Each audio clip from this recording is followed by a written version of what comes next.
Bentar.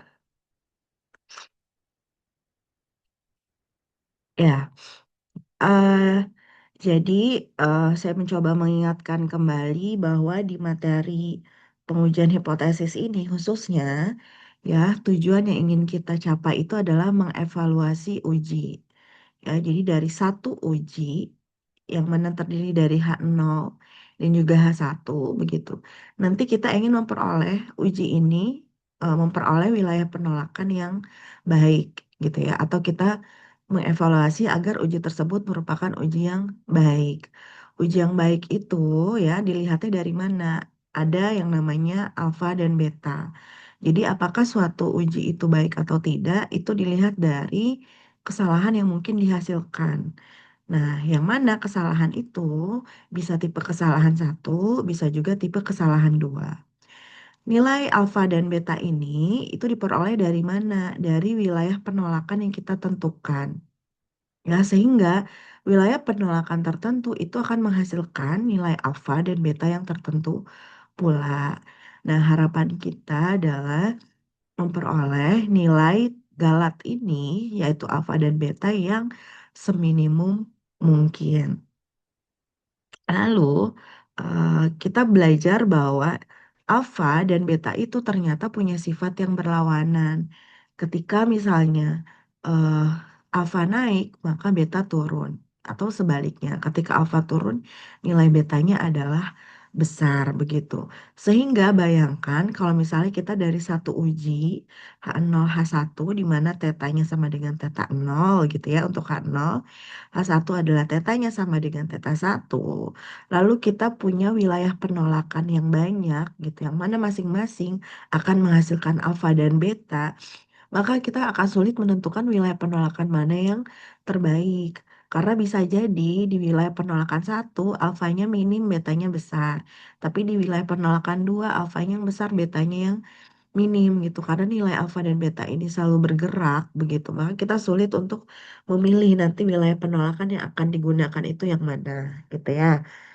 Nah, kemarin juga kita belajar bahwa ternyata ada satu nilai lagi atau satu ukuran yang bisa kita gunakan untuk mengevaluasi suatu uji, yaitu adalah kuasa uji atau satu dikurang beta. Nah, kalau alfa dan beta kita harapkan seminimum mungkin, maka kuasa uji ini kita harapkan sebesar mungkin, karena artinya uji kita ini dengan wilayah penolakan tertentu tersebut akan mampu mendeteksi gitu ya peluang, kesalahan yang memang hipotesis yang seharusnya memang ditolak gitu. Itu adalah kuasa uji. Nah, sekarang bagaimana caranya kalau alfa dan beta ini masih terus bergerak gitu ya? Nanti wilayah penolakannya yang mana yang kita pilih? Kita tetapkan nilai salah satunya sebagai nilai yang tetap atau fix.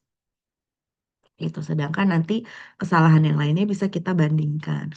Nah, kita tetapkan nilai alfanya. Itulah kenapa dalam pengujian kita tetapkan nilai alfanya, lalu sehingga ya kita bisa memperoleh nilai beta dari masing-masing wilayah penolakan. Makanya sekarang kita udah nggak bingung kalau alfanya udah dianggap sama, tinggal nanti bandingkan betanya yang mana yang terkecil atau kuasa uji yang terbesar begitu. Ini disebut juga sebagai uji berukuran alfa ya teman-teman. Nah, lalu muncul masalah berikutnya. Kalau sekarang sudah clear bahwa nilai alfanya itu kita tetapkan, betanya itu nanti kita bandingkan, beta mana yang terkecil dari sekian banyak wilayah penolakan, berarti kita harus buat wilayah penolakan sebanyak apa gitu ya, untuk memastikan bahwa beta yang kita peroleh itu adalah beta yang paling minimum gitu. Kan nggak berarti ya kita apa harus membuat sebanyak mungkin untuk memastikan nanti beta yang kita peroleh itu adalah beta yang paling kecil.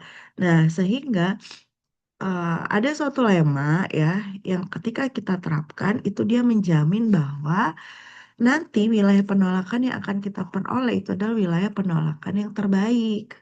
Ya, wilayah penolakan yang terbaik itu adalah yang memiliki beta paling minimum atau kuasa uji yang paling besar di antara wilayah penolakan lainnya. Dan dijamin juga bahwa nilai kuasa uji ketika tetanya adalah teta 0 itu sama dengan alfa gitu, atau uji berukuran alfa yang mana itu disebut sebagai uji paling kuasa atau the most powerful test ya. Ingat bahwa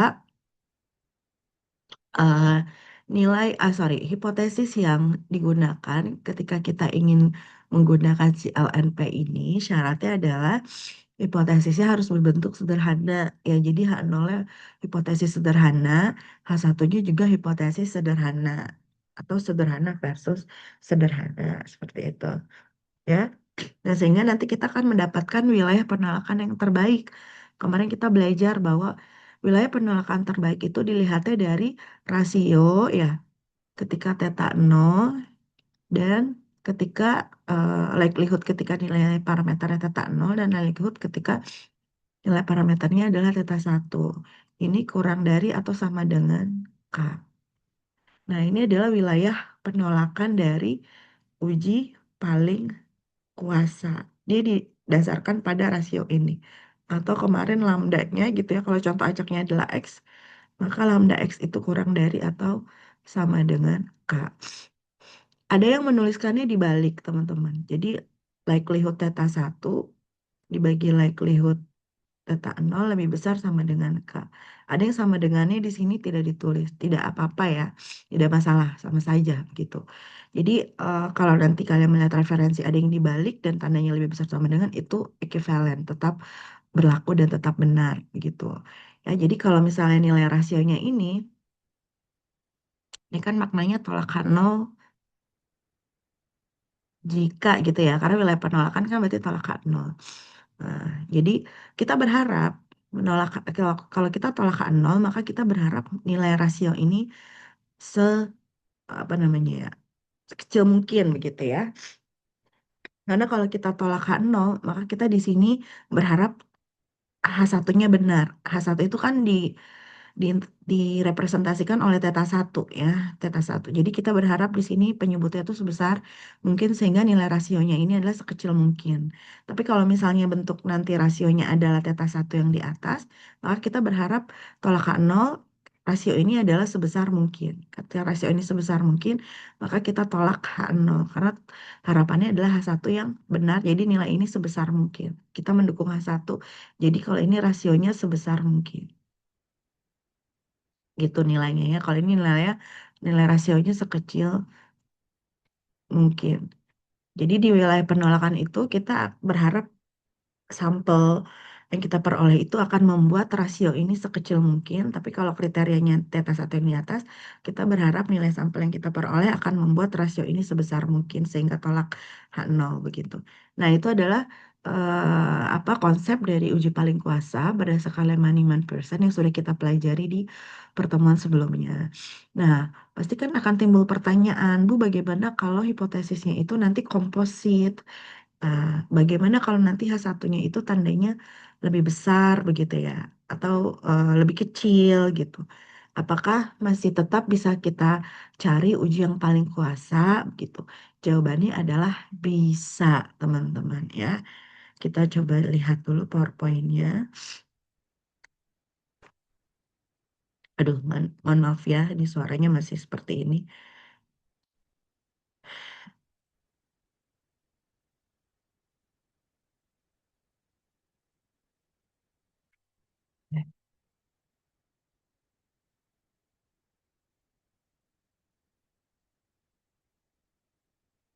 Sudah muncul PowerPoint-nya? Sudah. Oke. Jadi, ingat bahwa kemarin syarat dari penggunaan Riemann-Eman-Pearson itu harus diingat ya, bahwa hipotesisnya itu sederhana versus sederhana. Artinya nilai dari theta 0 dan theta 1 itu spesifik. Spesifik artinya di sini sama dengan. Ya kadang tidak ditulis juga bilangannya berapa ya, theta 0 dan theta 1. Dimisalkan aja gitu theta 0, theta 1. Tapi ketika tandanya sama dengan itu kan menyatakan bahwa dia sebarannya spesifik begitu. Nah, tetapi ternyata di sini kita ketahui Riemann-Eman-Pearson itu juga ternyata bisa digunakan untuk memperoleh uji paling kuasa ketika hipotesisnya itu misalnya di sini H0-nya adalah theta sama dengan theta nol, melawan H1 sama dengan theta sama dengan theta alternatif, di mana theta alternatifnya itu lebih besar daripada theta nol untuk setiap theta alternatif, begitu. Artinya ya, kalau kalian lihat di sini ada pertidaksamaan atau komposit hipotesisnya, untuk bisa diterapkan Lemma-Newman-Pearson itu kita rubah dulu menjadi hipotesis sederhana. Jadi kembali kita buat dulu hipotesis sederhana, tapi eh, dituliskan bahwa ketika nilai theta A itu lebih besar daripada theta nol seperti itu.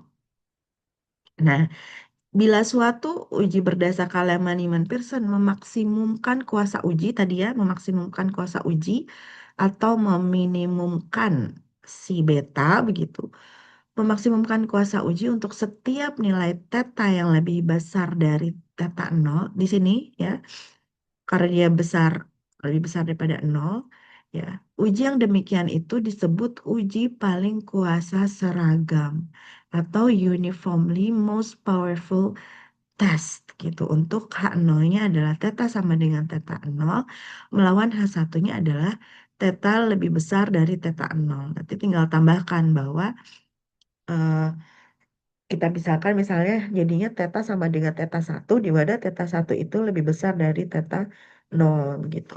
Nah, ini juga berlaku ya untuk ketika theta satunya itu adalah kurang dari theta theta nol teman-teman seperti itu. Nah, jadi sekarang kalian mengetahui bahwa Riemann-Eames juga bisa digunakan untuk kasus yang hipotesisnya itu adalah komposit gitu, tapi dengan terlebih dahulu merubah hipotesisnya ke dalam bentuk hipotesis sederhana.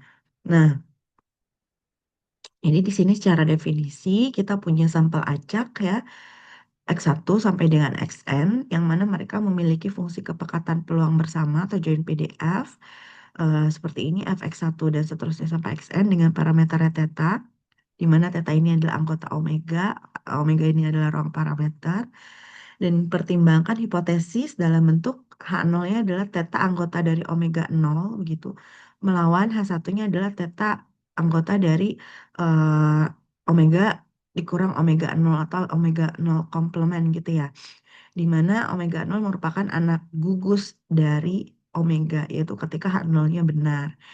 Nah, suatu daerah kritis C bintang ya, dan ujinya dikatakan paling kuasa seragam pada taraf alfa jika begitu ya, eh theta si anggota omega 0 itu dapat memaksimumkan kuasa uji dari wilayah penolakan kritis terbaiknya itu ketika theta yang benar adalah theta begitu ya, itu sama dengan alfa. Seperti itu. Dan eh, kuasa uji dari wilayah kritis yang terbaiknya itu akan bernilai lebih besar atau sama dengan dari kuasa uji wilayah penolakan yang lainnya atau daerah kritis yang lainnya. Begitu. Nah, untuk semua, ini berlaku untuk semua theta anggota eh, omega kurang omega 0 gitu ya, dan semua daerah kritis pada taraf nyata alfa. Jadi kalau diuji paling kuasa seragam, nanti kita bisa melihat kadangkala nilai dari kuasa uji ketika tetanya itu adalah anggota omega 0 atau tetanya adalah sama dengan teta 0 itu tidak sama persis sama dengan alfa teman-teman. Jadi nanti kita ambil yang nilai maksimal alfa yang diperoleh tapi tidak melampaui gitu. Contohnya gini, misalnya di awal kan kita tetapkan nilai alfanya itu 5% ya, 0,05. Kemarin di uji paling kuasa itu kita mencoba untuk menghitung si kuasa uji ketika tetanya teta nol. Nah, ini kan harus sama dengan alfa. Atau kemarin kita buatnya eh 5%, maka ini akan menghasilkan 0,05. Nah, tapi sering diuji kuasa paling seragam, atau khususnya di sebaran yang populasi, sebaran diskrit gitu ya. Ini sama dengan ini tidak diperoleh gitu. Tapi nilai nanti yang mendekati 0,05 gitu ya. Jadi nanti dia akan mendapatkan nilai kurang dari 0,05, tetapi eh, diambil yang paling maksimal, tapi tidak melampaui dari lebih dari 0,05 nanti hasilnya. Nah, kira-kira seperti itu. Jadi maknanya apa nanti kalau kita udah punya kuasa uji ya, untuk uji yang H1-nya ini lebih besar seperti ini. Artinya nanti kuasa uji itu berlaku untuk semua nilai theta satu yang lebih besar dari theta nol. Kalau kemarin kan di sini kita spesifikkan nilainya. Jadi kalau misalnya h nolnya itu adalah theta sama dengan satu, h satunya itu adalah theta sama dengan 2, lalu kita dapat kuasa uji ya, pi theta satu itu nilainya adalah 0,8 misalnya. Maka kuasa uji ini berlaku ketika tetanya sama dengan 2 gitu ya. Tetapi kalau nanti di h satunya ini adalah lebih besar dari 2 gitu, maka kuasa uji ini berlaku untuk semua nilai teta yang lebih besar dari 2 gitu. Nilainya 3, 4 semua 4, 5 dan seterusnya. Yaitu sama kuasa ujinya adalah 0,8. Itulah kenapa disebutnya uji paling kuasa seragam atau uniformly seragam gitu ya. Untuk nilai teta yang lebih besar dari 2. Begitu pula untuk yang kurang dari teman-teman. Nah, sekarang kita coba lihat contohnya di sini. Misalkan, ya, misalkan contoh acak X1, X2 sampai dengan Xn diambil dari populasi normal, yaitu parameternya mu dan sigma kuadrat, di mana mu ini tidak diketahui nilainya dan sigma kuadrat ini diketahui nilainya. Tentukan uji paling kuasa seragam untuk menguji hipotesis nolnya adalah mu sama dengan mu nol melawan H1-nya adalah mu lebih besar dari mu nol dengan taraf nyata alfa. Jadi ini contoh bentuk dari pertanyaannya. Ya kadang nggak ditulis juga seragamnya di sini. Sorry. Ya, itu misalnya tentukan uji paling kuasa untuk menguji H0-nya adalah mu sama dengan mu nol melawan H1 mu-nya lebih besar dari mu nol. Nah, kalau salah satunya udah komposit seperti ini, kalian pasti paham bahwa itu merupakan uji paling kuasa seragam seperti itu ya. Nah, sekarang saya coba buka whiteboard dulu, kita coba kerjakan.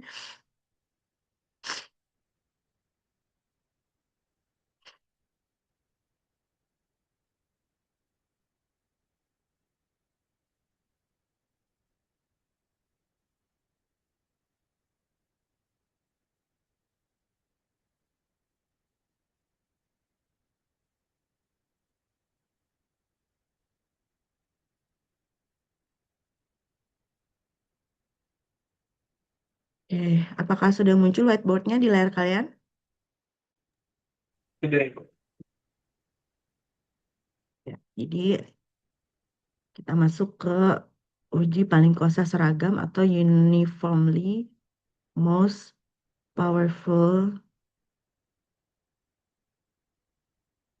test, gitu ya. Nah, tadi kita punya X1, contoh acak X1, X2, sampai dengan Xn, yang mana dia saling independen dan identik sebarannya, yaitu sebaran normal dengan parameternya mu dan juga sigma kuadrat, di mana sigma kuadratnya ini diketahui. Oke, nah, lalu diminta tentukan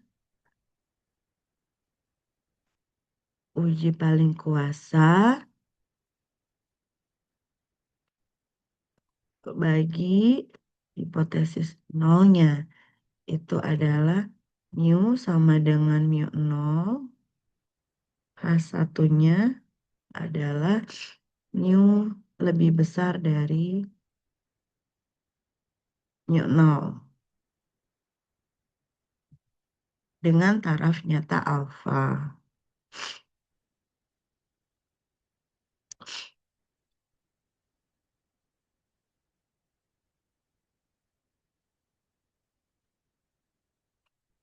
Ya, seperti itu.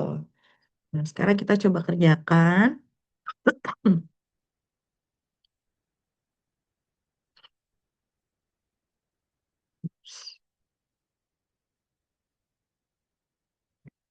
Nah, kita coba buat hipotesisnya menjadi hipotesis sederhana versus sederhana dulu ya. Jadi buat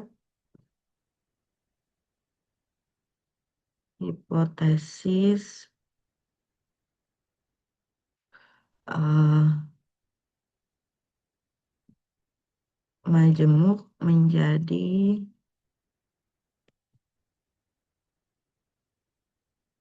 hipotesis sederhana.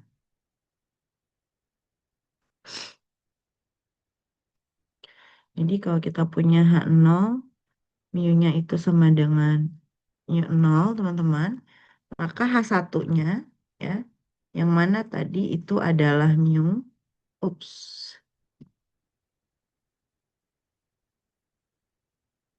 mu lebih besar dari mu 0, ini kita rubah menjadi H1 bintang gitu ya. Satu bintang misalnya yaitu kita misalkan ada mu 0 maka ini mu 1, di mana mu 1-nya ini lebih besar dari mu 0 seperti itu. Nah, baru step kedua, karena di soal sebetulnya sudah diketahui bahwa FKP-nya itu adalah dari sebaran normal ya, maka kita coba tuliskan dulu FKP dari normal yaitu Fx ya, atau FKP dari X ya yang berdistribusi normal dengan parameternya mu dan sigma kuadrat. Oke, Fx-nya berarti karena sigmanya diketahui, maka ini akan berupa suatu konstanta, artinya tidak perlu diduga lagi gitu ya. Maka dia hanya bergantung pada mu di sini.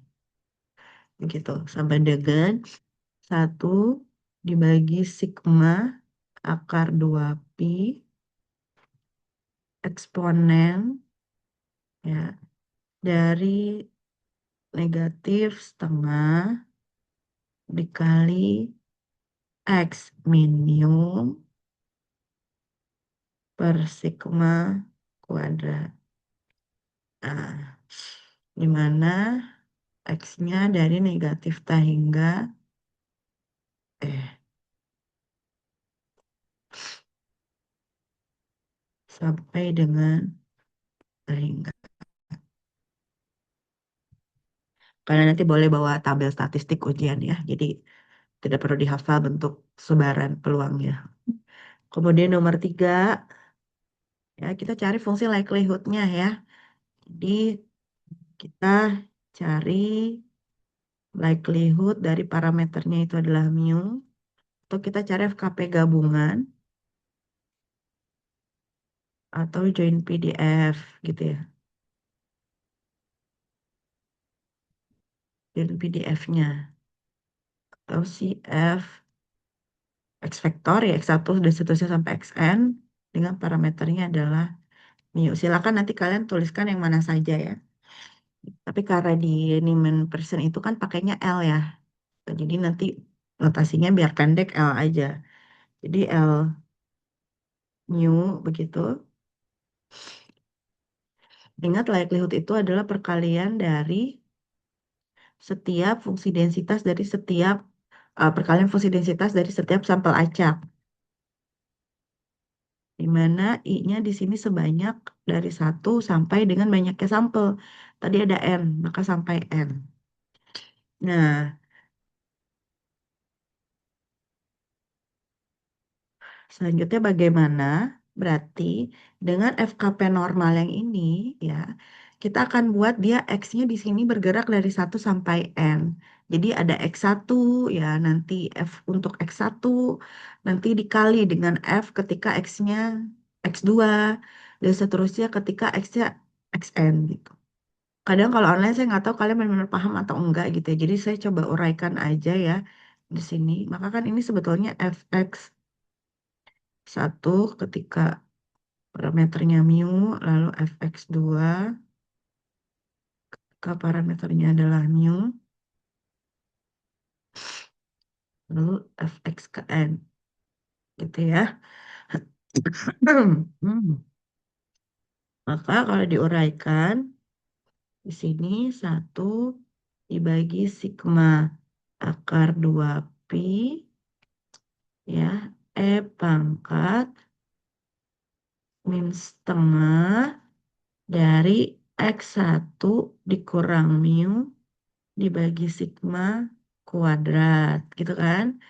Lalu dikali lagi dan seterusnya sampai X ke N, yaitu satu dibagi sigma akar 2 pi eksponen dari negatif setengah X N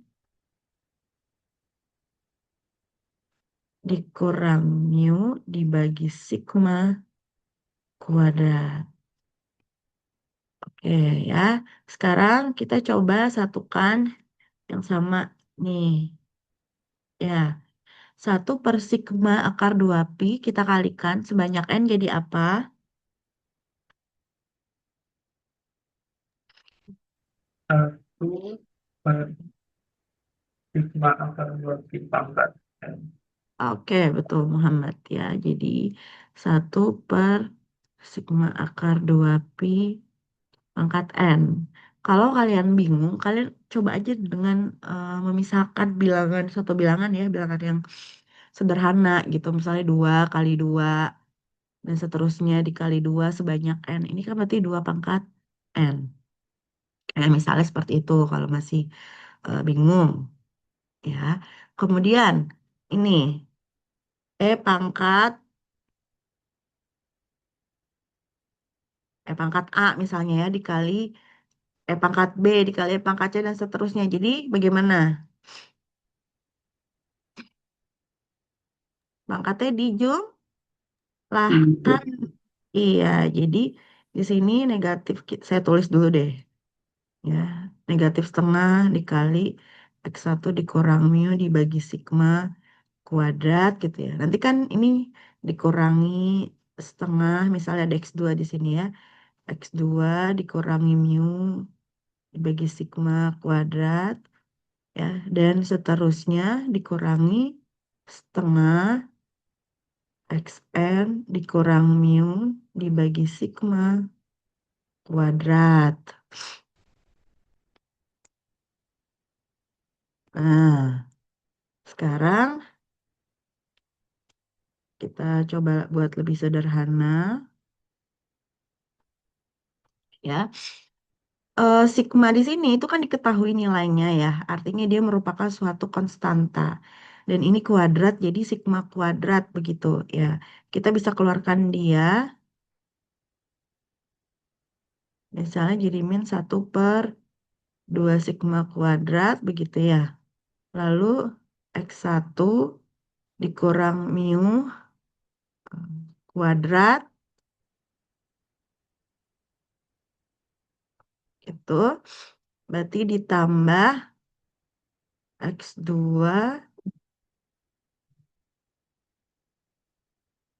dikurang mu kuadrat ditambah seterusnya sampai Xn dikurangi mu kuadrat.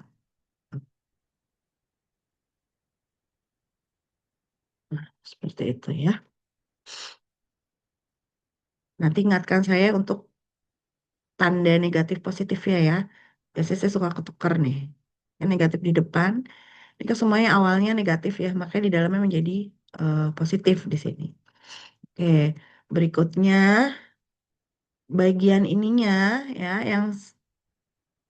nah kita coba sederhanakan jadi apa dia? Berarti satu dibagi sigma akar 2 pi pangkat N eksponen dari min 1/2 sigma kuadrat. Jadi apa? Sigma X Mm-mm. dikurang mu kuadrat hingga menjadi 1 sampai N. Oke, betul. Nah, ya. Jadi lihat yang bergeraknya itu adalah X, teman-teman. Pertama lihat ini adalah penjumlahan, maka pakai notasi sigma. ya. Kemudian di sini X 1 dikurang mu kuadrat ditambah X 2 mu dikurang mu kuadrat dan seterusnya. Yang bergerak hanya X-nya, maka di sini ada indeks I-nya di X. Mu-nya semuanya sama, maka dikurang mu ya, bukan dikurang mu I begitu. Baru dikuadratkan. Nah, kalau sudah dalam bentuk yang sekiranya tidak bisa disederhanakan lagi ya sudah, maka ini merupakan si likelihood fungsi likelihood dari sebaran normal tersebut dari sampel acak ya. Ini nanti ini adalah oke. Nah, LNP itu kan butuh L mu nol L mu satu gitu ya. Maka step keempat, sebetulnya kalian bisa langsung nyari rasionya gitu ya. Jadi apa namanya? Langsung aja bahwa si lambda X itu kan kurang dari sama dengan K gitu ya. Atau kurang dari sama dengan C misalnya.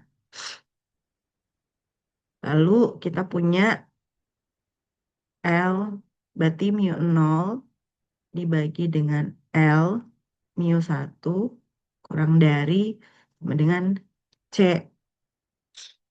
Kemarin kita belajar ada apa namanya K gitu ya. Itu sama teman-teman ya, hanya notasi aja gitu. Atau ada yang tanda sama dengan, tidak sama dengan. Kemarin kita nggak pakai sama dengan, ya udah nggak usah pakai sama dengan. Oke. Sekarang L mu nol berarti kita buat L mu-nya itu diganti dengan mu nol gitu aja ya. Berarti ini adalah 1 dibagi sigma akar 2 pi pangkat N E pangkat min setengah, sorry, min ini ya, 1/2 sigma kuadrat begitu, dikali sigma XI dikurang mu nol kuadrat. Dibagi ketika mu satu berarti 1 dibagi sigma akar 2 pi pangkat N eksponen dari -1/2 sigma kuadrat N-nya dari 1 sampai N XI dikurang mu satu kuadrat. Ini kurang dari C misalnya.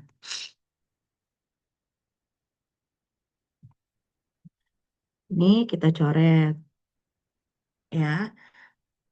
Maka kita bisa selesaikan bagian eksponen ini. Pangkatnya berarti karena di bawah ya. Kita pangkat yang atas berarti kita kurangi dengan pangkat yang bawah sehingga jadi positif nantinya. Maka eksponen ya dari sama depannya 1/2 sigma kuadrat. Lalu kita buka kurung lagi. Yang satunya adalah XI dikurang mu nol kuadrat ya. Ini menjadi positif ya. Di sininya di depannya ini adalah negatif. Maka kita kurangi ya.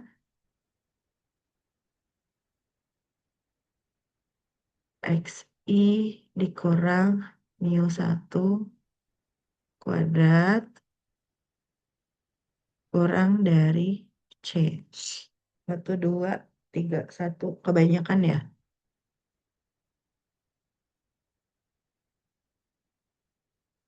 Betul.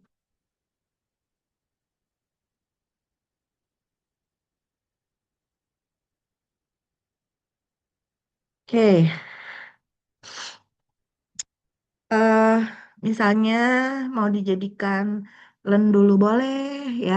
Artinya biar eksponennya hilang, teman-teman kita jadikan len masing-masing ruas. Maka yang sebelah kiri jadi negatif 1/2 sigma kuadrat.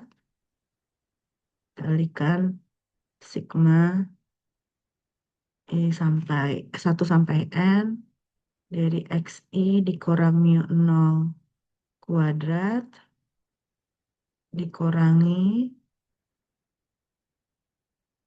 xi dikurang mu 1 kuadrat kurang dari ln C misalnya. Oke. Nah, tinggal menjabarkan nih yang kuadrat-kuadrat ini. Ini kan seperti A dikurang B kuadrat gitu ya. Seperti A dikurang B kuadrat. Ini juga seperti A dikurang B kuadrat. Hanya nanti tinggal kita buat dalam sigma gitu ya. Kalau sebanyak N bagaimana hasilnya. Nah, berarti kita coba uraikan dulu yang bentuk kuadratnya. Ya, sigmanya kita biarkan dulu. Berarti kan XI kuadrat dikurangi 2XI mu nol ditambah mu nol kuadrat. Ya, lalu dikurangi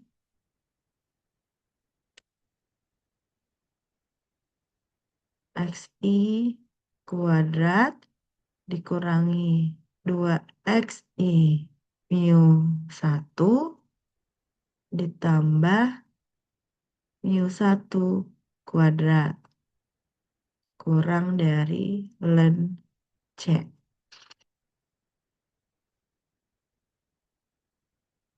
Ya, Pak.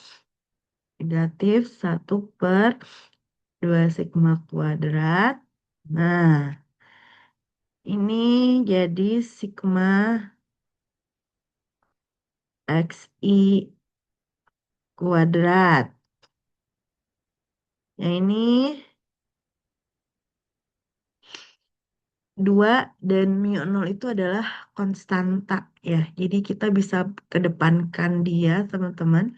Jadi dikurangi 2 mu 0 sigma dari 1 sampai n xi. Nah, ya. Jadi kan kalau diuraikan gini, 2 mu 0 x1 ditambah 2 mu 0 x2 gitu kan. Dan seterusnya sampai 2 mu 0 xn. Sorry. Sehingga ini kita kedepankan, tersisa hanya penjumlahan x1, x2, dan seterusnya sampai xn. Itu sigma xi gitu ya. Oke. Sekarang kita punya mu 0 kuadrat yang kita jumlahkan sebanyak n berarti jadi apa?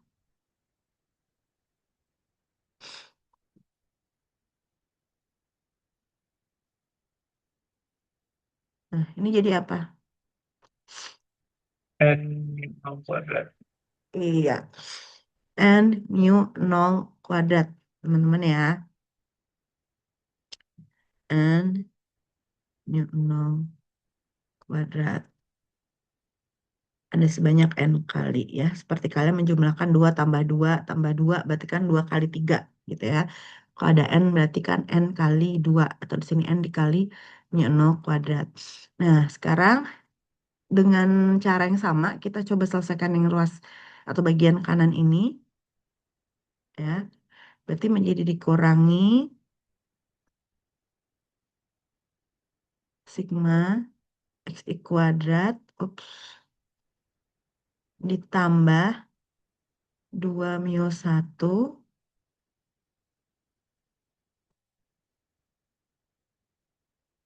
sigma xi. Oke, berarti dikurang sorry, langsung aja ya. Dikurang n-1 kuadrat.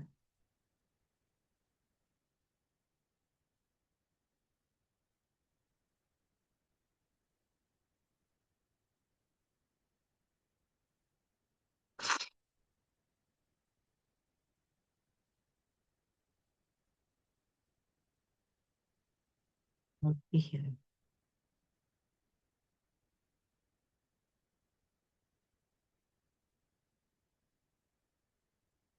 Oke. Nah, berarti yang 2 sigma kuadratnya bisa kita pindahkan ke sebelah kanan begitu ya. Berarti biar positif yang sebelah kirinya, berarti negatifnya ikut ke kanan, tandanya juga ikut berubah gitu. Jadi di sini tersisa, kita tulis lagi, dikurangi 2 mu nol. Nah, agar muncul statistik X bar, teman-teman, ini kita bisa sederhanakan. Bahwa sigma XI itu, kalau teman-teman ingat, X bar itu kan sigma XI dibagi N ya. Maka sigma XI ini adalah N dikali X bar. Berarti kita bisa peroleh di sini 2 mu nol N X bar ditambah N dikali mu nol kuadrat dikurang sigma XI kuadrat. Begitu. Lalu ditambah 2 mu satu N X bar kurang ditambah dikurang N mu satu kuadrat lebih besar dari sigma kuadrat atau 2-nya ada nggak tadi? Oke, masih ada. 2 sigma kuadrat ln C ya.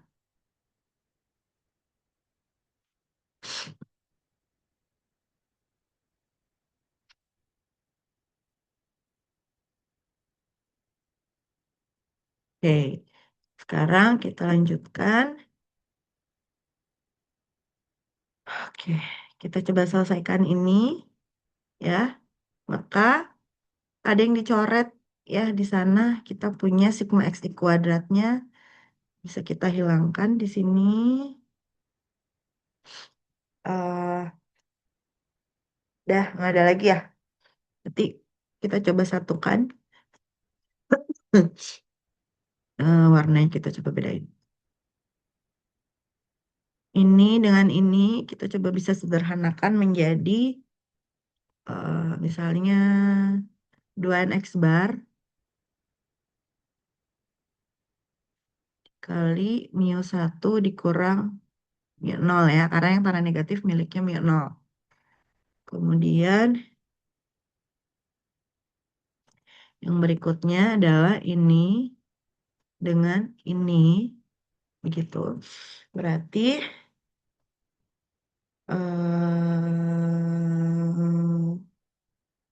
bisa disederhanakan nggak teman-teman? Aduh, kita pindahin aja ke samping ya, ke sebelah kanan. Jadi karena dia hanya bedanya di N aja gitu ya, tapi tetap mu nol sama mu satu, maka kita buat saja 2 sigma kuadrat ln C dikurang N mu nol kuadrat ditambah N mu satu kuadrat.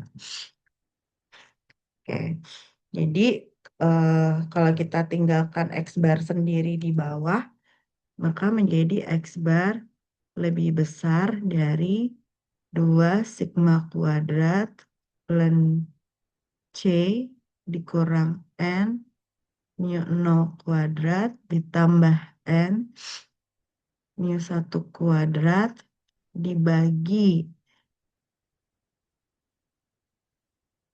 dengan 2N dikali mu satu dikurangi mu nol. Nah, seperti ini ya bentuk dari eh, apa namanya wilayah penolakan berdasarkan si Lehman-Niemann eh, Pearsonnya begitu. Sebentar.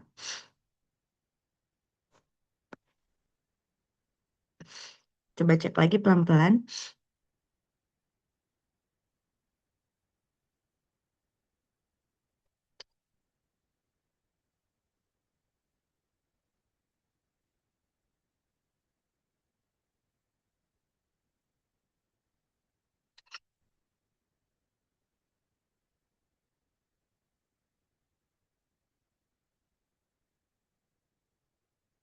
Oke ya,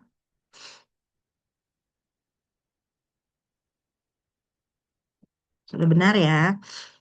Kalau ada yang miss, teman-teman bisa coba apa namanya cek kembali. Ini biasanya kemarin kita sebut Kak Bintang ya, atau di sini karena C jadi C Bintang misalnya. Aneh ya, kalau C Bintang itu kan daerah kritis terbaik biasanya. Ya saya mau ganti jauh nih, nggak apa-apa deh. Saya ganti K ya. C Bintang itu biasanya berupa himpunannya ya, walaupun di buku ada ya. Nggak apa-apa deh, C Bintang aja. Nanti kita tulis rejection region di bawahnya. Oke, nah sehingga yang keempat kita bisa buat rejection region untuk H0 adalah mu sama dengan mu 0, sorry,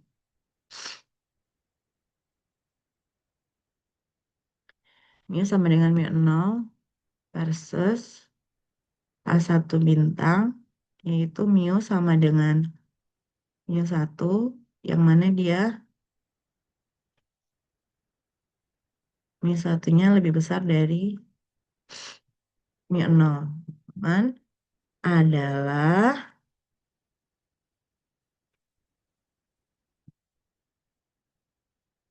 X bar lebih besar dari C bintang.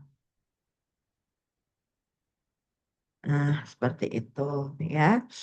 Baru nanti gini, kalau kalian diberikan pertanyaan mencari wilayah penolakan ya, maka sebetulnya sampai sini juga sudah oke ya.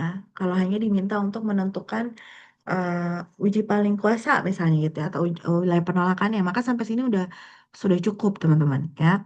Eh, Kadang di soal kan tidak diinformasikan nilai alfanya tertentu berapa ya, artinya tidak diminta spesifik untuk mencari C bintangnya berapa, maka kalian tidak perlu mencari C bintang. Tapi kalau kalian mau atau diberikan pertanyaan gitu ya, tentukan si C bintangnya, maka kalian coba definisikan dari mulai alfanya gitu. Jadi kalau misalnya step yang kelima ini diminta ya, step yang kelima ini di bintang, yaitu adalah tentukan C bintang untuk alfa tertentu misalnya ya. Maka kita definisikan alfa. Jadi kita akan peroleh nilai C bintang itu berdasarkan definisi dari alfa, di mana alfa itu adalah peluang menolak H0, padahal H0 itu benar ya. Maka kalau diturunkan alfa sama dengan peluang tolak H0-nya adalah X barnya lebih besar dari C bintang. H0 benar itu tadi mu sama dengan mu 0. Nah, ketika kalian diminta untuk mencari nilai dari C bintang atau spesifik nilainya berapa, maka kalian di sini akan menemukan statistik uji. Dampaknya apa? Kalian harus mencari peluang gitu ya, X bar lebih besar dari suatu nilai atau C bintang. Kalau kita mau mencari nilai peluang dari suatu variabel acak, maka kita harus tahu sebaran, kita harus tahu sebaran dari si X barnya. Itu ya. Sebarannya apa? Nah, ternyata kita udah belajar sebetulnya dari zaman Statdas, teman-teman, bahwa ya, ketika X itu berdistribusi normal dengan parameternya mu dan sigma kuadrat, maka X bar itu juga berdistribusi normal. Rata-ratanya sama mu, tapi ragamnya dia dibagi N, sigma kuadrat per N, teman-teman. Sehingga nanti kita akan peroleh fungsi densitas bagi X bar gitu ya. Fungsi densitas bagi si X bar. Itu yang bergantung dari parameternya itu adalah mu dan sigma kuadrat per N. Nah, kalau kita mau cari peluang si X bar lebih besar dari C bintang yang awalnya tadi, ya, maka bisa saja kita menggunakan integral dari C bintang sampai dengan hingga fx bar gitu kan, dx bar misalnya. Tetapi ini sangat rumit itu. Ya, sangat rumit sehingga, aduh ini panjang banget ke bawahnya ya. Kita bisa mentransformasi si X bar ini ya, yang mana dia berdistribusi normal dengan rata-ratanya mu dan variansi sigma kuadrat per n menjadi ya kita transformasi menjadi Z yang mana berdistribusi normal dengan rata-ratanya nol dan variansinya satu sehingga kita tidak perlu menghitung integral tetapi kita cukup menghitung melalui tabel normal baku. Nah, bagaimana si X bar ini bisa menjadi Z? Ya, jadi Z itu adalah X bar dikurang mu dibagi simpangan bakunya X bar, berarti akar dari sigma kuadrat per N atau sigma per akar N. Nah, sehingga dalam mencari peluang ini, kita kembali lagi ke sini. Sorry, ini ya.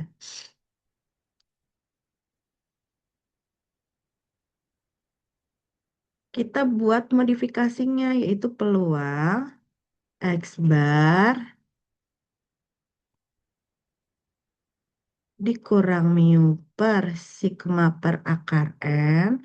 Sebelah kanan juga yang C bintang, kita kurangi mu dibagi sigma per akar N.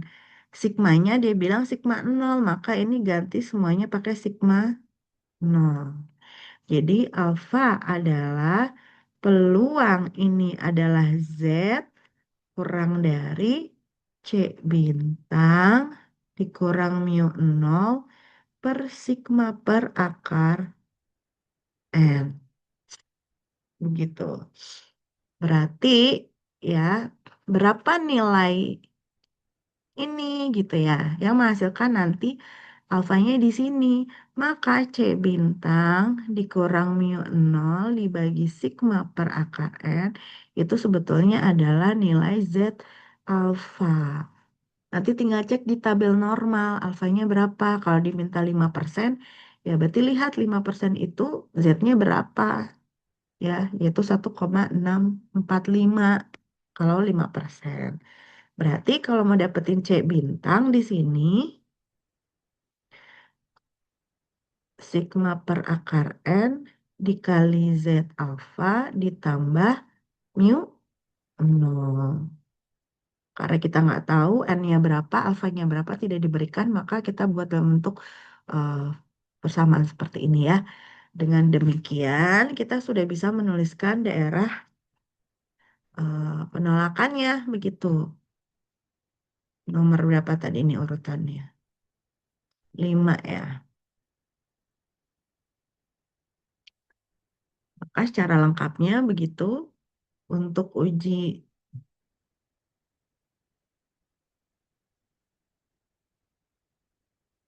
bertaraf alfa begitu. Bagi hipotesis nolnya adalah mu sama dengan mu 0. H1-nya adalah mu sama dengan mu 1, di mana mu 1-nya ini lebih besar dari mu 0, mempunyai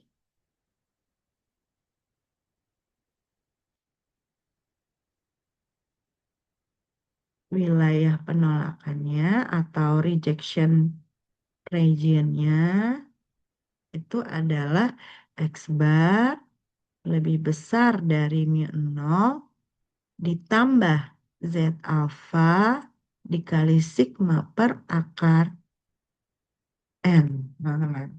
Ya, ini kalian lihat dari tabel normal baku. Ini kan tadi diketahui ya, sigmanya nilainya diketahui. N juga pasti diketahui. Tinggal nanti mu nol didefinisikannya seperti apa. Ya, diberikan nilainya seperti apa. Nah, kalian lihat bahwa si wilayah penolakan ini itu tidak bergantung pada mu 1. Ya, tidak ada mu 1 di dalam wilayah penolakan H0 ini. Jadi, artinya berapapun nilai mu 1, ya, untuk setiap mu 1 yang lebih besar dari 0, maka akan diperoleh wilayah penolakan yang sama. Ya, akan diperoleh wilayah penolakan yang sama sehingga juga akan menghasilkan kuasa uji terbesar untuk setiap mu 1 yang lebih besar dari mu 0. Itulah kenapa disebut sebagai uniform. Ya, jadi berapapun nilai mu 1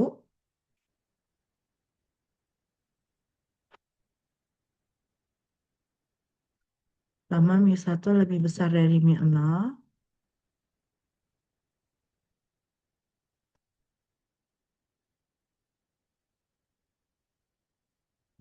akan selalu diperoleh rejection region yang sama begitu. Jadi uji ini akan menghasilkan kuasa uji terbesar,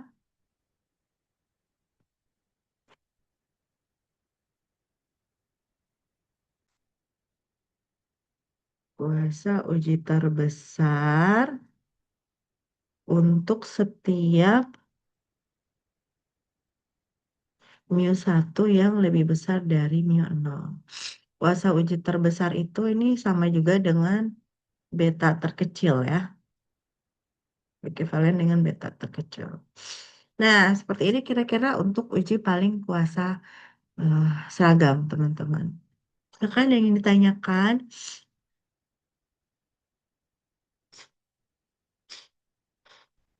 Nah, ini yang kemarin saya katakan, kalau contoh yang uji paling kuasa, yang sama dengan versus sama dengan H0-nya, kemarin kita contohnya yang satu ya.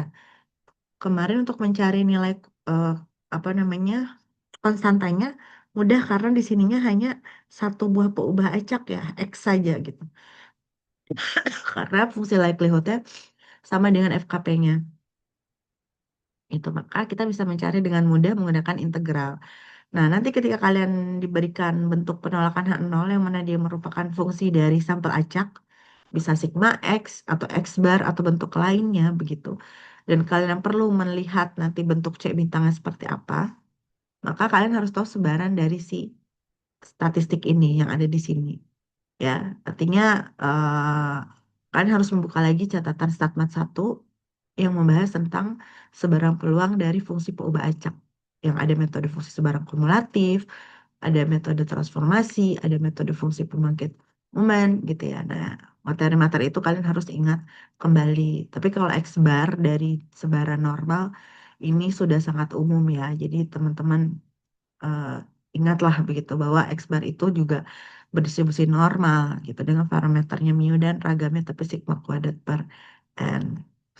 Di soal atau tugas kemarin yang saya berikan, nomor terakhir itu adalah uji paling kuasa seragam. Jadi saya sengaja berikan satu atau selipkan satu soal di sana itu mengenai uji paling kuasa seragam. Nah, tapi saya coba bahas dulu nanti bagian tertentu kalian coba lanjutkan untuk diskusikan dengan kelompok ya. Jadi kalau kita lihat soalnya, nanti saya berikan hintnya begitu.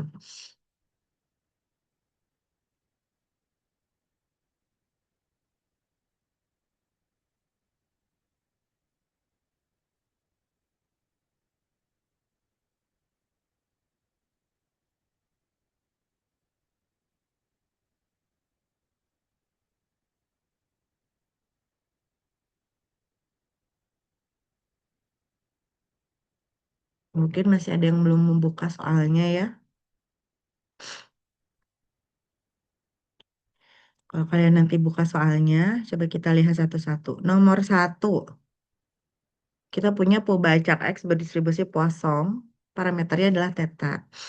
Kita ingin menguji hipotesis H0-nya theta sama dengan setengah, H1-nya theta kurang dari setengah, di mana ruang parameternya adalah seperti ini. Untuk menguji hipotesis tersebut diambil sampel sebanyak 10. Tapi di sini saya indeksnya 12. Ya, bakal ini ganti aja 12 ya. Sampel acak 12 gitu. Dan misalnya kita punya daerah penolakan H0-nya adalah X1 tambah X2 dan seterusnya itu kurang dari sama dengan 2 begitu.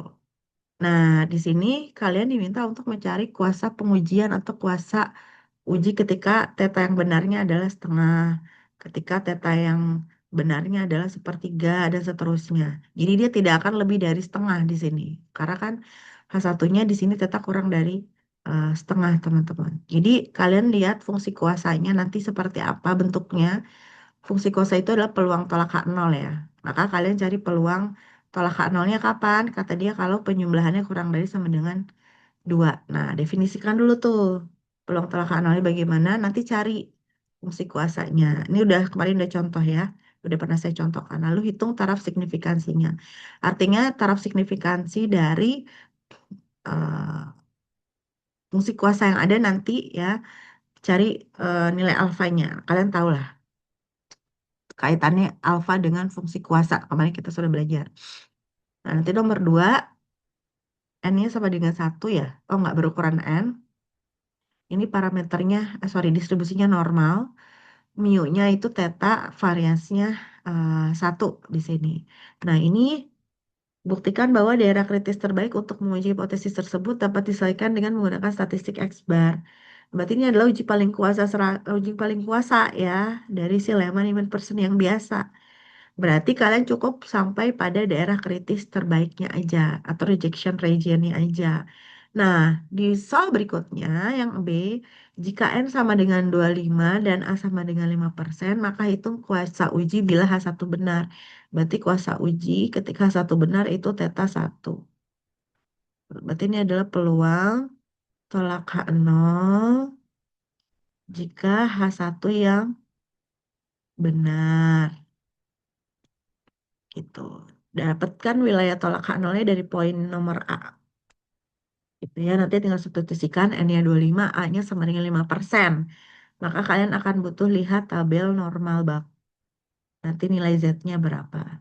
Ini udah pernah saya contohin kemarin untuk sebaran normal kayaknya. Nah, untuk yang nomor 3, hmm, misalkan sampel acak berukuran N, ini FKP-nya, buktikan daerah kritis untuk menguji hipotesis berikut. Ini juga uji paling kuasa ya, adalah ini. Nah, gampang ya. Tinggal cari lambdanya. Lambdanya kurang dari sama dengan atau kurang dari K. Nanti ketemuan nilainya adalah seperti ini. Kurang dari sama dengan K. Nah, terus nomor 4. Ini juga uji paling kuasa. Daerah kritis terbaik itu artinya uji paling kuasa ya, teman-teman ya. Tentukan nilai N dan K sedemikian hingga alfanya adalah 0,05 dan betanya adalah 0,1. Ah, gampang. Ya, dari wilayah penolakan A0, nanti kalian definisikan alfa, pasti dapat K-nya begitu. Atau salah satu variabelnya. Ini kan kita butuh dua variabel yang dicari, maka kita akan butuh dua buah persamaan gitu ya, biar bisa unik solusinya. Maka yang satu diambil dari definisi alfa, yang satu diambil dari definisi beta. Nanti persamaannya dieliminasi gitu, dapat N, dapat K. Ah, nanti pasti bisa. Ini juga dari uji paling kuasa. Nah, yang nomor 5 ini adalah uji paling kuasa seragam. Ya, di mana H0-nya adalah theta sama dengan theta 0 dan H1-nya adalah theta sama dengan theta 1 di mana theta satunya itu lebih besar daripada theta 0. Di sini ada petunjuk gunakan sebaran C kuadrat. Nah, lalu ada yang B-nya apakah uji diberikan pada poin A merupakan uji paling kuasa seragam bagi theta 1 lebih besar daripada theta 0. Ya, artinya nanti tinggal lihat aja di wilayah penolakan H0-nya apakah ada theta 1 ya, apakah nilai penolakan itu bergantung pada theta satu? Kalau tidak ada, ya maka itu merupakan uji paling kuasa seragam. Nah, kalau kalian perhatikan, ini sebetulnya adalah sebaran dari gamma, teman-teman. Ini adalah sebaran gamma, ya. Jadi gamma itu kan biasanya parameternya adalah parameter alfa dan beta. Nah, kalau di sini alfanya itu sama dengan 3, betanya itu adalah theta. Yuk, kita coba ke whiteboard dulu ya. Saya coba kerjakan setengahnya lah. Kalian mengerjakan sisanya untuk yang nomor 5.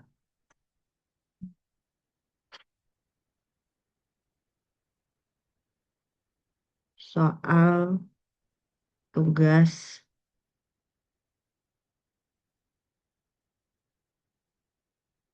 ya, mana tadi soalnya?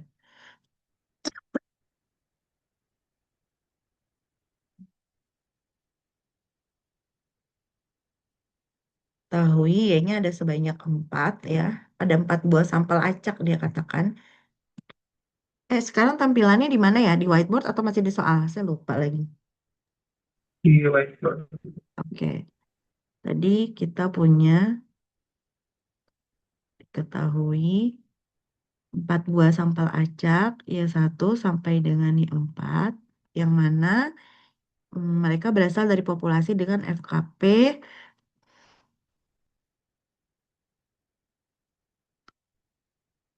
berasal dari populasi dengan FKP sebagai berikut. Ya, FKP-nya itu adalah FY dengan parameternya adalah theta 1/2 theta pangkat 3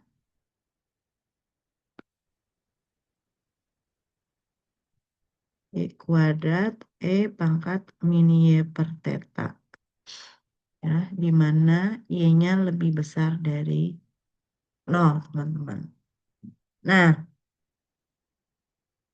ya, lalu tentukan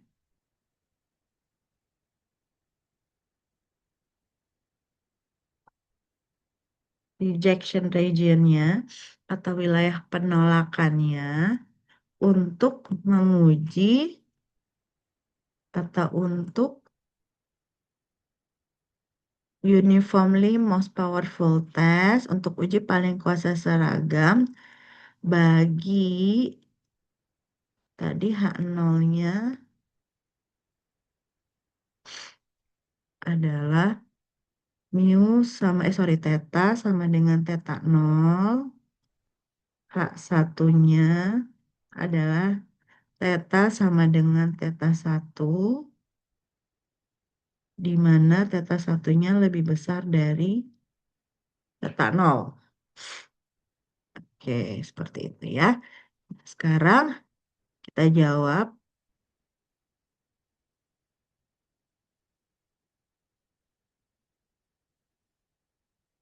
Ya. Lihat bahwa FY merupakan distribusi gamma dengan alfanya sama dengan 3 dan betanya sama dengan theta. Jadi kalau kalian mau lihat ya, jadi FKP dari gamma itu kan normalnya misalnya alfa, beta itu adalah 1 dibagi gamma alfa, lalu dikali beta pangkat alfa, dikali Y pangkat alfa dikurang 1, kemudian dikali pangkat min Y per beta ya, di mana Y-nya lebih besar dari 0, kemudian alfanya juga lebih besar dari 0, begitu pula betanya lebih besar dari 0. Jadi sekarang kalau kita punya F Y alfanya sama dengan 3 dan betanya sama dengan theta, itu menjadi 1 dibagi gamma 3 theta pangkat 3 Y pangkat 3 kurang 1 E pangkat mini Y per theta gitu ya. Untuk Y-nya lebih besar dari 0, alfanya diketahui, maka tetanya juga lebih besar dari 0. Ingat bahwa gamma N itu sama dengan N dikurang 1 faktorial. Sehingga kalau gamma 3 itu sama dengan 2 faktorial yang tidak lain adalah 2. Sehingga di sini 1/2 θ pangkat 3 dikali Y pangkat 2 dikali E pangkat min Y per θ. Sama dengan yang ada di soal. Ya, 1/2 θ pangkat 3 Y kuadrat E pangkat min Y per θ. Oke, sekarang seperti prosedur Riemann-Eman-Persen biasanya, ya, kita cari pertama adalah L tetanya. Karena kita punya 4 buah sampel acak, ya, maka kita bisa cari perkaliannya dari 1 sampai 4 F Y I teta gitu ya. Maka untuk Y1, 1 dibagi 2 θ pangkat 3 dikali Y1 kuadrat dikali E pangkat min Y1 dibagi θ. Lalu dikali 1 dibagi 2 θ pangkat 3 dikali Y2 kuadrat E pangkat min Y2 dibagi θ gitu kan. Dan seterusnya sampai yang keempat. 1 dibagi 2 θ pangkat 3 dikali Y4 kuadrat dikali E pangkat min Y4 per θ.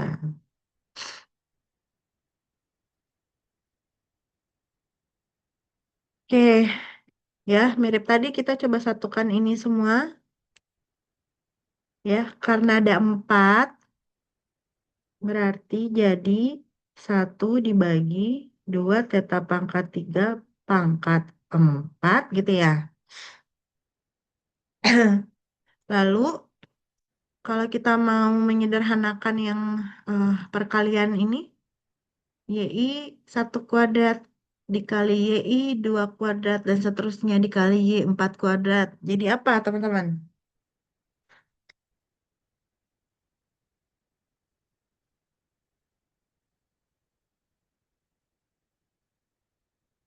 Warnanya kita ganti jadi hijau.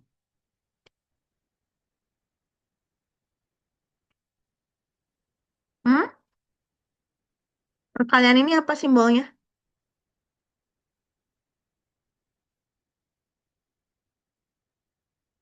Berarti kan di sini dikali Y1 kuadrat, dikali Y2 kuadrat, dikali dan seterusnya. Tulis aja deh. Ya. Kalau bisa disederhanakan ya, tulis aja dulu. Nah, yang sorry, yang eksponen, ya, yang eksponen ini kan pangkatnya kita jumlahkan ya. Jadi E pangkat min Y1 per θ ditambah berarti negatif Y2 per θ dikurang Y3 per θ dikurang Y4 per θ. Maka jadi 1 dibagi 2 θ pangkat 3, maka lagi 4. Ini perkalian 1 sampai N YI kuadrat. Ya, kemudian E pangkat.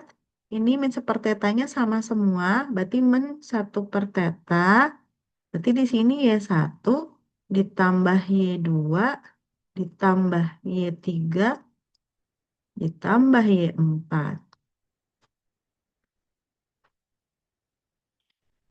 Jadi bagaimana ini teh? Sama dengan dari pangkat berapa?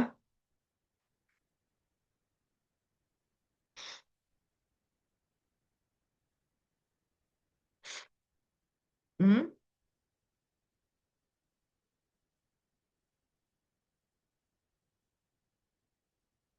1/2 theta pangkat 3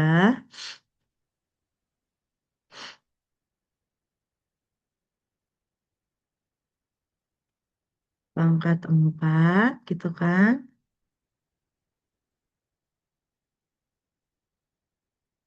X kuadrat pangkat -1/θ sigma Y I. Hmm, seperti itu ya. Jadi eh, ini adalah likelihoodnya. Sekarang kalau mau cari likelihood si lambdanya ya, atau likelihood dari θ 0 dibagi likelihood ketika θ 1 kurang dari K misalnya. Ya berarti tinggal ganti θ di sini yang satu θ 0 yang satu θ 1. Jadi nanti coba kalian cari ya, saya tuliskan hasil akhirnya di sini. Kalian akan mendapatkan endingnya adalah sigma N itu tadi 4 ya dari YI menjadi lebih besar dari suatu Kak bintang. Nah, ini karena tugas ya. Nah, sekarang tadi kan pertanyaannya tentukan wilayah penolakannya, teman-teman ya. Nah, jadi kalau misalnya dapetin Kak bintangnya berapa gitu atau bentuk wilayah penolakannya, itu kan tadi kita coba definisikan eh, si alfa gitu ya. Alfa itu kan peluang tolak H0 padahal H0 benar. Berarti alfa adalah peluang si sigma YI ini lebih besar dari suatu Kak bintang. H0 benar itu theta sama dengan θ 0. Gitu. Berarti kalian kan harus tahu sebaran ini. Sebarannya apa?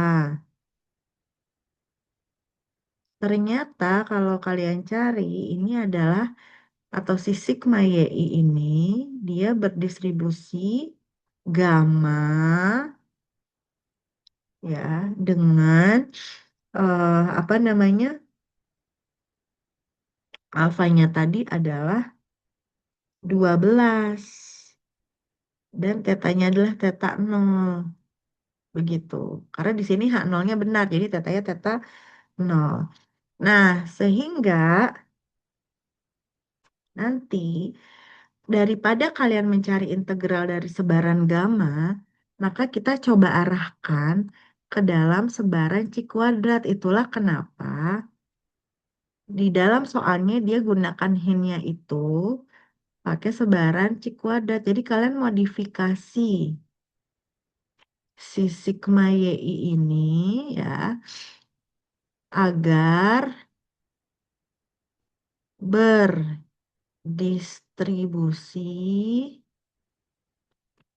C kuadrat. Dimodifikasinya gimana caranya? Dengan cara si sigma YI ini dibagi dengan si theta 0, teman-teman. Ya, lalu dikali 2 bagian pembilangnya. 2 sigma YI dibagi theta 0, ya, itu akan berdistribusi C kuadrat. Itu dengan nanti derajat bebasnya adalah 24. Nanti kalian coba turunkan, kalian buktikan gitu. Sehingga nanti wilayah penolakannya adalah 2 sigma YI dibagi theta nol itu akan lebih besar dari eh, Kak Bintang gitu ya. Tetap aja sebelah kanannya kan tetap Kak Bintang. Kalau tadi kita di sana Kak Bintang berarti 2 Kak Bintang dibagi si theta nol juga karena dikali 2 dan dibagi theta nol.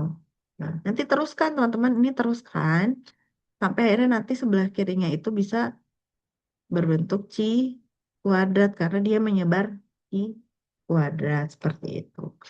Nah, ini untuk soal nomor 5 tadi ya. Nanti coba cari referensinya. Ini udah banyak ya. Sudah banyak yang membuktikan bahwa 2 sigma YI dibagi theta ini akan berdistribusi si kuadrat. Di mana sigma YI-nya ini awalnya dia adalah berdistribusinya gamma gitu ya. Jadi lihat perkembangannya. Kok jadi X di bawah saya nulis apa? Oh iya, sama. Y awalnya dia distribusinya gamma dengan tetanya, dengan alfanya 3, lalu betanya teta. Lalu ada sigma YI. Sigma YI ternyata dia berdistribusi gamma dengan alfanya 12 dan tetanya teta 0. Lalu ketika sigma YI ini dikali 2 lalu dibagi teta, maka dia tidak lagi berdistribusi gamma, tapi dia menjadi distribusinya chi-square atau chi kuadrat. Nah, kenapa kita arahkan di wilayah penolakannya itu nggak pakai sigma YI aja? Gitu ya, karena ketika kita menggunakan sigma YI, maka dampaknya untuk mendapatkan Kak Bintang nanti ini, kita perlu menghitung integral dari ini, ya kan, seperti yang sebelumnya. Nah, itu cukup rumit. Sehingga diarahkan pakai aja sebaran yang kita udah tahu tabelnya, yaitu C kuadrat. Gitu. Dan gimana caranya dari gamma ke C kuadrat? Modifikasi si Y-nya. Seperti tadi kita memodifikasi X bar menjadi Z, teman-teman. Ya, seperti itu. Sehingga nanti wilayah penolakannya akan berbentuk C kuadrat. Gitu. Jadi C nanti itu akan diperoleh sesuai dengan sebaran C kuadrat untuk alfa tertentu gitu ya. Atau C itu akan dipilih dari distribusi C kuadrat sehingga nanti ujinya berukuran alfa. Nanti coba dilihat dulu ya, soalnya dilihat lagi, coba dicari referensinya lagi. Saya rasa kalian jauh lebih pintar untuk mencari referensi ya, untuk mengerjakan tugas begitu. Jadi nanti tidak hanya ditulis, tapi juga dipahami. Tugasnya akan kita bahas nanti pada saat luring. Semoga ada kesempatan luring, semoga kita semuanya satu afiat. Jadi satu persatu kita bahas. Mungkin nanti random ya kelompok berapa yang menjelaskan nomor berapa gitu, dan kita koreksi sama-sama gitu pada saat itu di kelas sehingga semuanya bisa memahami untuk materi ini karena sebetulnya di materi pengujian hipotesis hanya tinggal satu tersisa yaitu adalah rasio likelihood ya di uji rasio eh, likelihood atau rasio likelihood atau likelihood ratio task gitu atau uji nisbah kemungkinan. Jadi dengan 2 pertemuan tersisa, satu pertemuan kita bisa gunakan untuk membahas tugas ini, satu pertemuan untuk membahas materi yang terakhir tersebut. Ya, dan itu merupakan perluasan atau bentuk umum dari si uji paling kuasa sebetulnya. Jadi masih relate, teman-teman. Oke, silakan kalau ada yang ingin ditanyakan.